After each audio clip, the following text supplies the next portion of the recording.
SportsNetwork.com, and I'm here with Mr. Practical Personal Development himself, Shalman.com, in Hoboken, New Jersey at Starbucks. And Alex, first question I want to ask is, why did you start Shalman.com, and what was its main purpose?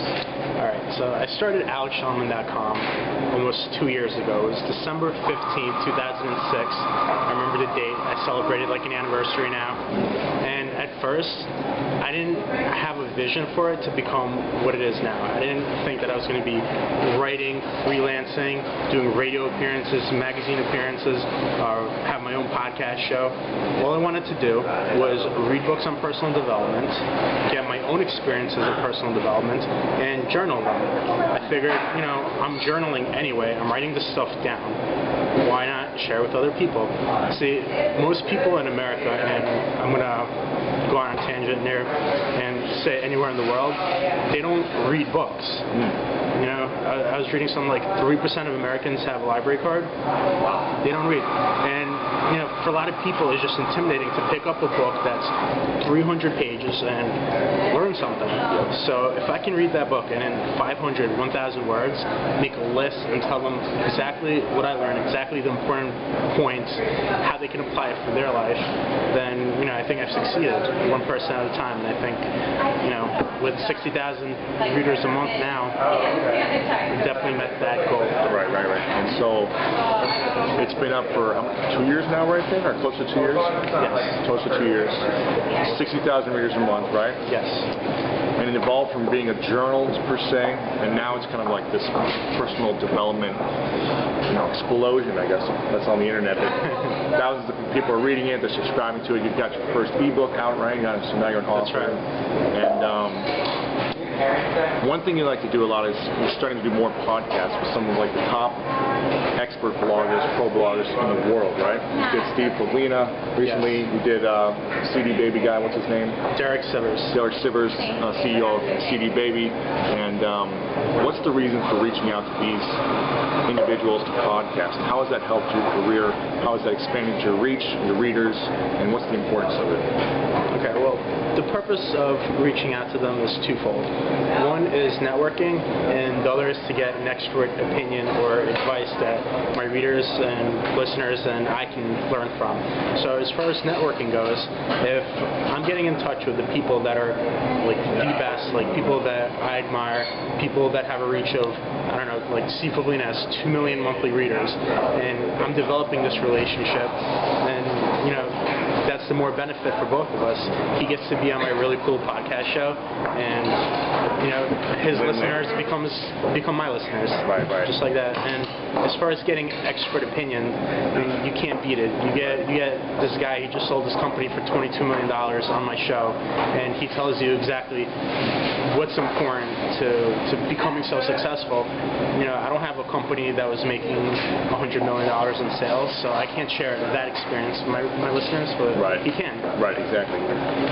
So you're 24 years old, right? That's right. 24 years old. You started this when you were 22, the blog. Now, you make money with your blog, right? Yes, I do. You make a part-time living, and I wouldn't say it's full-time yet, but you make a decent living. Some extra spending money. I make a little extra spending money. It was never about the money, though. Right. If it was about the money, I would have quit long ago. I mean, the first days of running the blog, there was like, you know, 5 readers there, and like 4 of them were my family members. Right, exactly. Right. So it's taken time to develop, though. It doesn't happen overnight. Yes. So what would you say for my readers, a lot of sports executives, students coming out of school, trying to get a job in the sports industry, and it's a very tough industry to break into.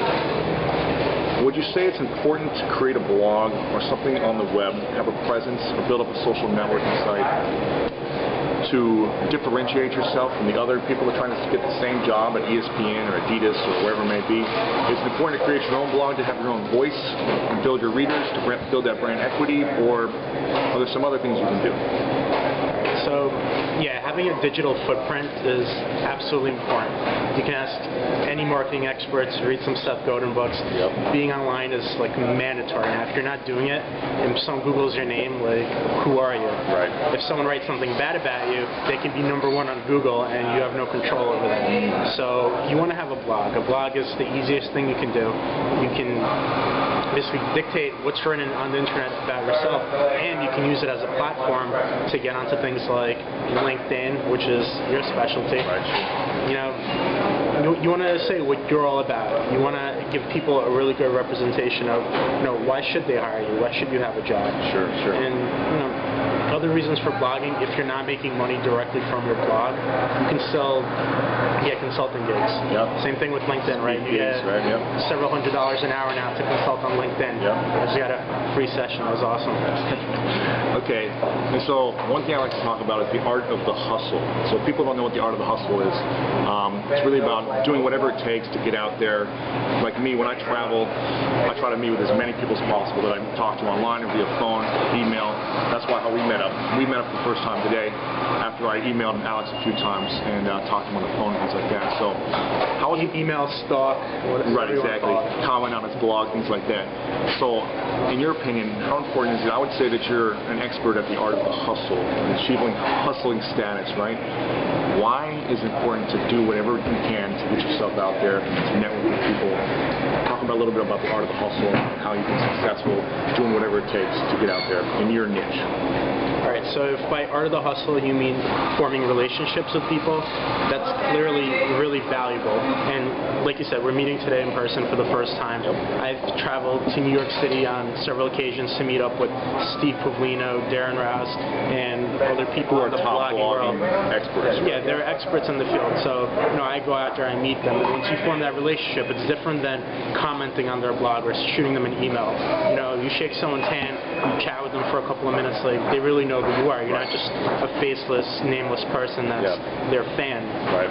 You develop something more, and then you can take your business relationship further as well. And you know, I'm going to be posting this on my blog, this video, and hopefully Alex will post something eventually, a link back to it, which is going to cross-promote. Even though he's not in the sports industry at all, I reach out to people that are marketing professionals, blogging professionals, people experts in other fields to try to build my business as well. So it's important you meet with people that aren't personal development experts as well as people that are. Steve Pavlino obviously is the leader in the space, but you meet with other people that are just internet gurus or entrepreneurs in all sorts of realms, right? So it's important not to just meet with people in the niche in the sports industry.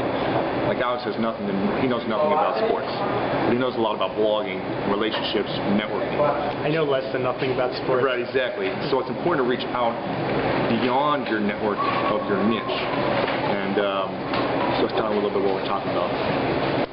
Really, we're in the same business. You might be in sports, I might be in personal development.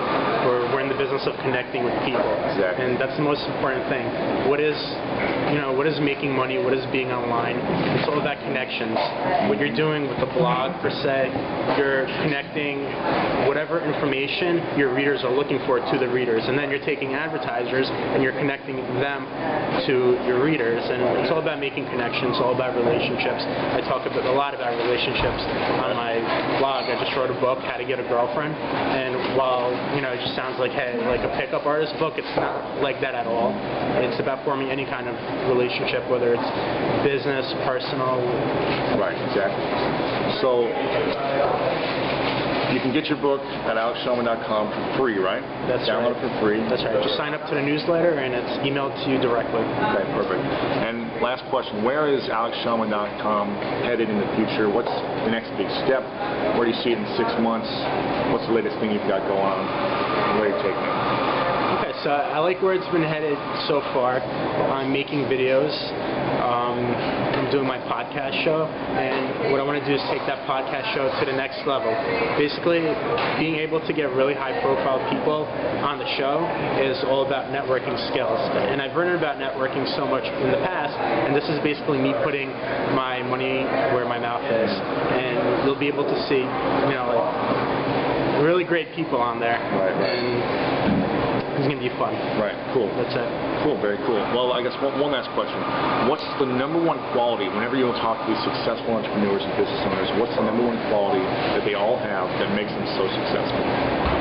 The number one quality of successful entrepreneurs, I think it has to be that they're really passionate about what they're doing. You know, I was talking to Derek Sivers about this, and he made such a great point a couple of days ago. Whenever you find something that'll keep you working all night long, like you don't want to go to sleep, you don't even get tired, you can work all day, whether it's music or staying up, sports, writing.